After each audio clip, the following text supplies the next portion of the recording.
마음은 매 순간 일어나고 사라지면서 변하기 때문에 새로운 사람을 만나고 싶어 하고 또 만난 사람과 헤어지고 싶어 합니다. 이것이 마음입니다. 마음은 매 순간 일어나고 사라지면서 변하기 때문에 수행을 하고 싶어 하고 또 수행을 하기 싫어합니다. 이것이 마음입니다. 사실 마음이 그런 것이지 내가 그런 것이 아닙니다. 그래서 모든 일에는 이익이 있어야 합니다. 이익이 있으면 마음이 쉽게 떠나지 않습니다.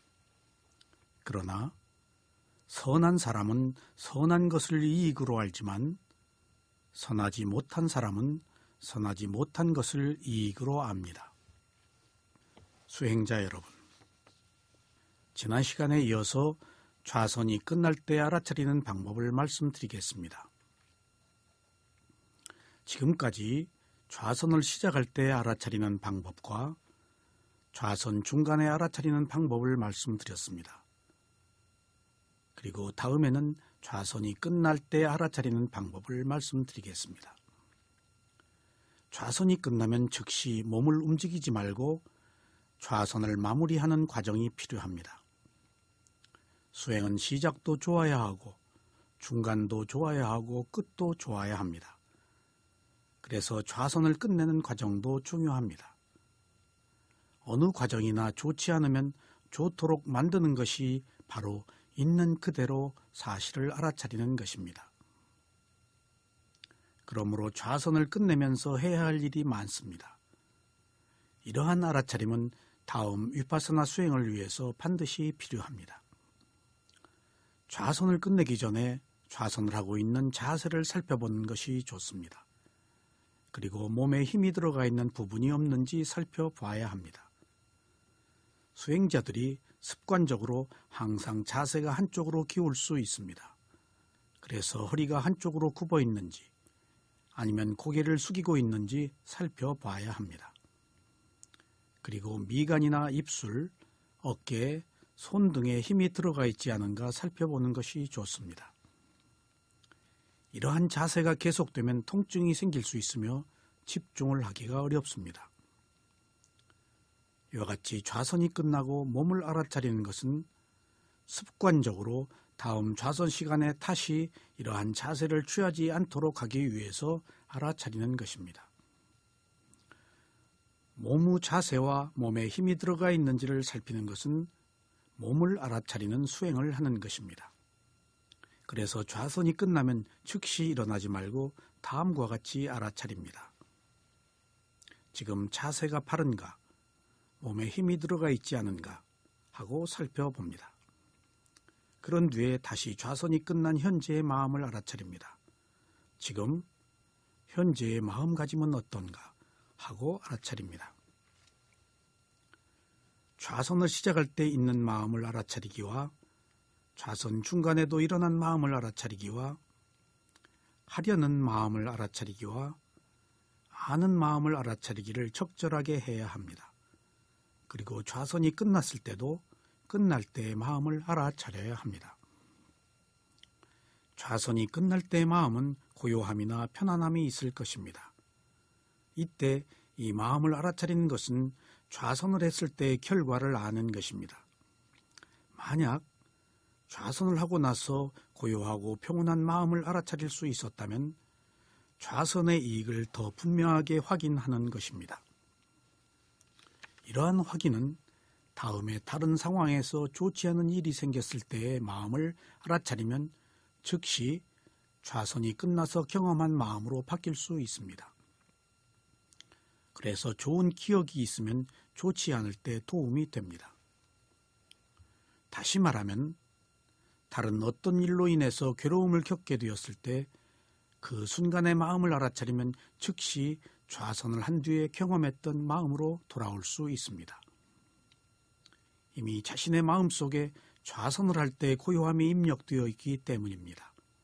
그러면 쉽게 평온을 얻을 수 있습니다. 그러므로 좋은 경험이 필요하며 필요할 때는 이러한 경험을 기억하는 것이 좋습니다. 이것이 바로 부처님의 가르침을 알아차리는 수행 방법의 하나입니다. 수행자 여러분, 이렇게 알아차린 뒤에 조용히 눈을 뜨고 잠시 바닥을 주시합니다. 그리고 이 시간에 노력을 했는지, 알아차림은 적절했는지, 집중을 할 수 있었는지 살펴봅니다. 만약 노력이 부족했다면 알아차림이 되지 않았을 것이고 집중을 할 수 없었을 것입니다. 노력이 많았어도 마음이 대상에 머물 수가 없습니다. 노력이 지나치면 오히려 들떠서 대상을 바르게 겨냥할 수 없습니다. 그래서 이런 경우에는 아무리 알아차리려고 해도 마음이 대상에 붙지를 않습니다. 그러므로 마음이 대상에 머물지 못하고 툭툭 튕겨져 나옵니다. 이런 현상이 생기면 영문도 모르고 고생만 합니다. 이것이 더 잘하려고 하는 마음이 있기 때문에 몸과 마음이 긴장한 탓입니다. 그러므로 이러한 경우에는 노력이 지나쳐서 안정이 안 되었다는 사실을 알아야 합니다. 바로 이것이 노력이 지나치면 들뜨다는 것을 말하는 것입니다. 알아차림은 언제나 부족하기 마련입니다. 하지만 알아차림에도 순도가 있습니다. 좌선을 하는 중에 대상에 마음을 기울이지 않고 그냥 적당히 알아차렸는지, 아니면 마음을 집중하여 분명하게 알아차렸는지 살펴보는 것이 좋습니다. 단 한순간을 알아차리더라도 마음을 공손하게 모아서 오롯이 대상을 겨냥하여 있는 그대로 알아차려야 합니다. 물론 처음에는 순도가 높은 알아차림을 하기는 어렵습니다. 하지만 이러한 알아차림의 정확도를 가늠할 수 있어야 다음의 알아차림의 질적 수준이 향상될 수 있습니다. 알아차림은 순금의 순도처럼 나름대로의 순도가 있습니다. 가장 좋은 순도는 믿음과 지혜를 가지고 성심껏 노력하는 것입니다. 그리고 욕망을 가지고 알아차리지 않고 있는 그대로의 것을 알아차리기 위해서 노력해야 합니다. 그러면 맑은 마음으로 대상을 겨냥할 수 있습니다. 누구나 처음에는 흐린 알아차림을 하기 마련입니다. 그러나 알아차림을 계속하면 차츰 맑은 알아차림을 할 수가 있습니다. 이렇게 알아차리면 두는 알아차림에서 차츰 있는 알아차림으로 바뀌어 크게 노력을 하지 않아도 자연스럽고 맑게 대상을 알아차릴 수 있습니다. 수행자 여러분, 집중은 노력과 알아차림에 의해서 만들어집니다. 위파사나 수행의 집중은 근본 집중이 아니고 찰나 집중이기 때문에 대상과 하나가 되는 집중이 아닙니다. 그래서 깊게 몰입을 하지 않습니다. 그러므로 위파사나 수행을 할 때는 하나만 알아차리지 않고 다른 것도 자유롭게 선택해서 알아차려야 합니다.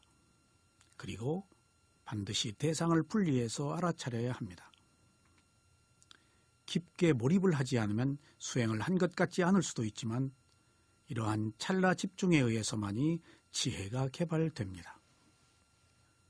집중이 적절했는지 아는 것은 대상을 얼마나 알아차릴 수 있었는가와 아니면 졸음에 빠졌는가를 아는 것으로 판단할 수 있습니다.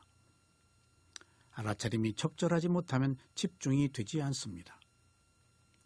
또 집중이 되었다고 하더라도 알아차림이 약해지면 즉시 졸음에 떨어지고 맙니다. 그래서 좌선 중에 졸았다면 노력과 알아차림이 부족했고 집중이 많아진 것입니다. 알아차림과 집중은 칼의 양면과 같습니다. 그래서 이 두 가지는 항상 함께 갑니다. 이때 칼을 바르게 서도록 두 가지의 균형을 조절해 주는 것이 노력입니다.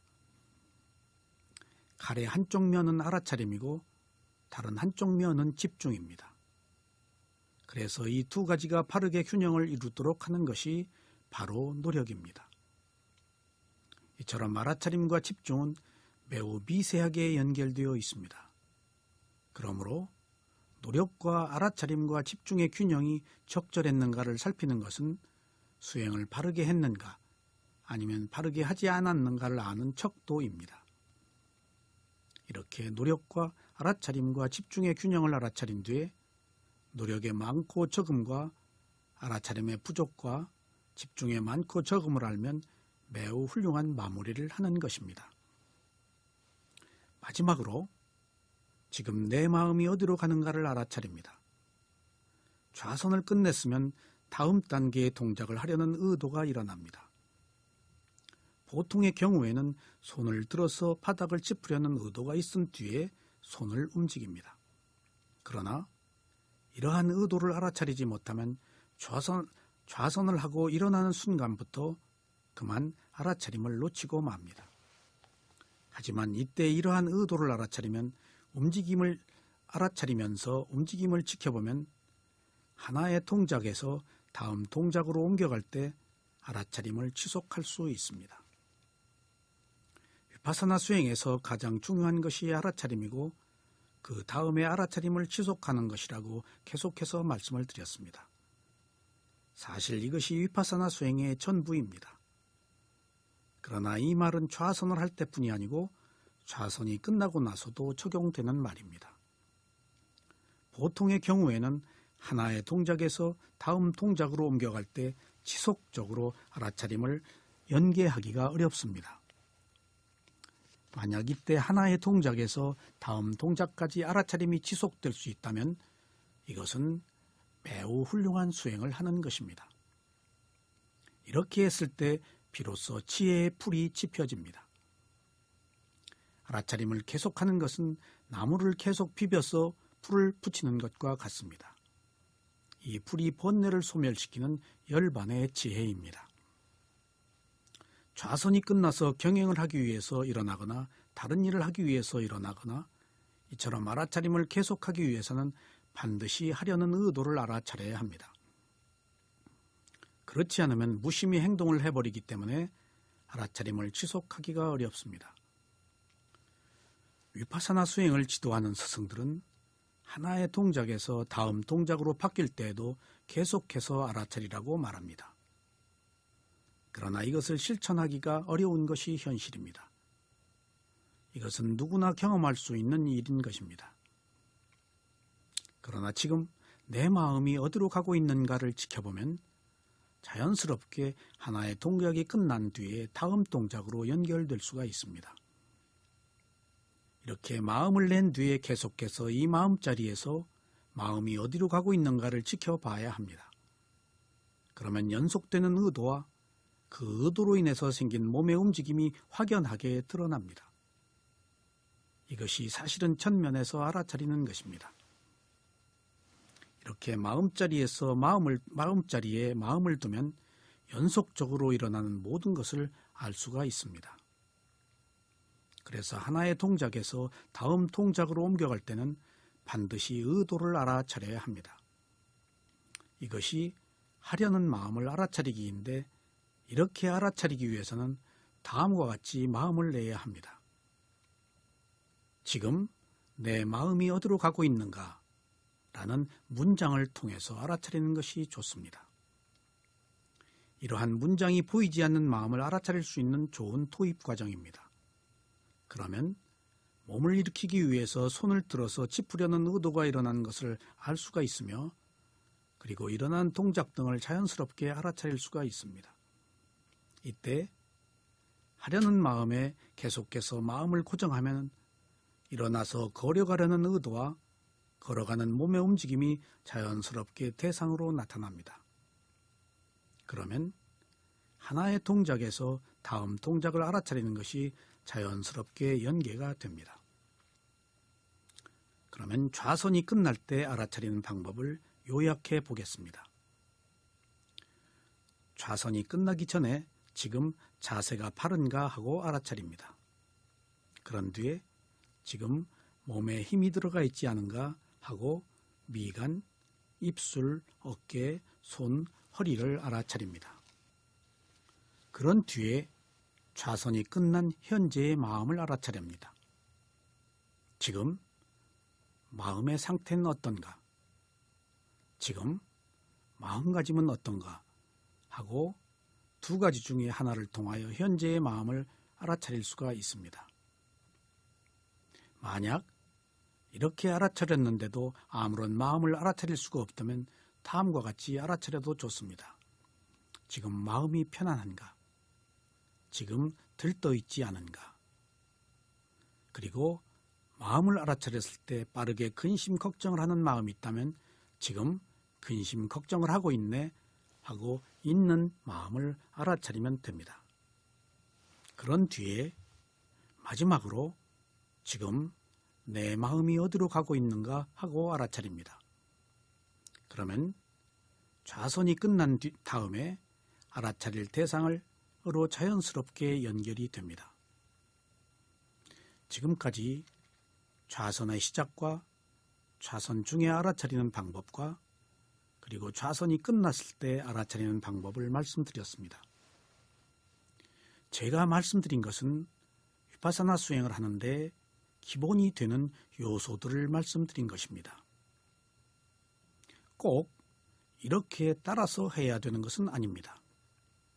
하지만 이러한 기본 구도를 설정하고 여기에 충실한다면 여러분들은 크게 수행에서 벗어나지 않은 바른 수행을 하실 수 있습니다. 선택은 여러분의 몫입니다. 그리고 지금까지 말씀드린 것을 여러분들 스스로가 얼마든지 응용해서 더 좋은 수행을 하시기 바랍니다.